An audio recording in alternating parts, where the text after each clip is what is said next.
Fargo Junior Women's Freestyle Champion at 152 pounds, Eduarda Rodrigues from California. A year and a half ago, you start wrestling. Yeah. And then you come and win this tournament. Explain how this has all happened. Yeah, so I started wrestling because of jiu-jitsu, wanted to get better at my takedowns, and ended up falling in love with wrestling. So exactly a year ago, I came to this tournament. It was 6 months of wrestling. Everything was new. It was my second freestyle tournament. And I ended up getting third. It was just an awesome experience. I just wanted to do it again. And 365 days just working for this exact moment. And yeah, I did it. I set my goals and I accomplished them. How have you picked up on this sport so quickly?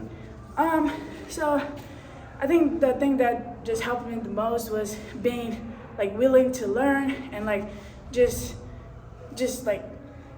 wanting to learn. That's the biggest thing. So just never getting comfortable or settle for less than this, because I could have settled for third place in 6 months of wrestling. I could have used that as an excuse, but I won first place. And then a year after, I did it. Did you have a family member or teammate get you into this?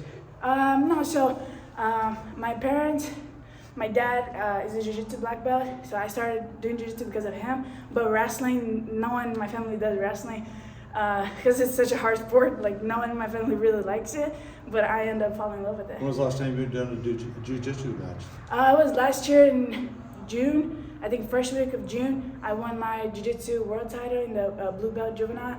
And then after that, I'm done with jiu-jitsu. I went to focus on wrestling because I had already qualified for Fargo. And it's crazy because when I qualified for Fargo, I had no idea what Fargo was. I was just at Freestyle State to have fun. It was my first freestyle tournament, and I was just there to have fun. And then people were telling me oh, if you get third, you qualify for Fargo. And I'm like, what is that? And then, yeah, it was just awesome. And I just love the experience to be out here. It's definitely my favorite tournament ever. How does your jiu-jitsu background help you out on the mat?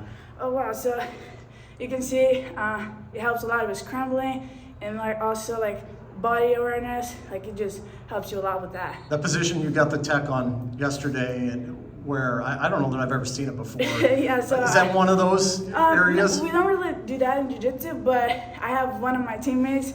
He always did that to me. Every time I got a double leg, he always just do that on me, and I was glad. I never used that move in I've never used that move in practices or tournaments. It was my first time ever, and it ended up working. You said he. You mean you work out with a guy? Yeah, okay. yeah. Okay. Yeah, most of my training partners are boys. You had a long emotional embrace out there with Coach Jacob Harmon. What has he meant to you? So, my first wrestling coach, who got me into competitions, believed in me. When I was just so new to the sport, he always believed in me. And this whole year we've been working so hard towards this goal, and we accomplished it together. Got something for you here. It's a golden ticket. Invitation to Who's Number One. I was waiting for this. What's that mean to you? It's crazy. Last year I saw a bunch of people get in, and I was like, dang, I want to do that next year. And here it is. I got the golden ticket.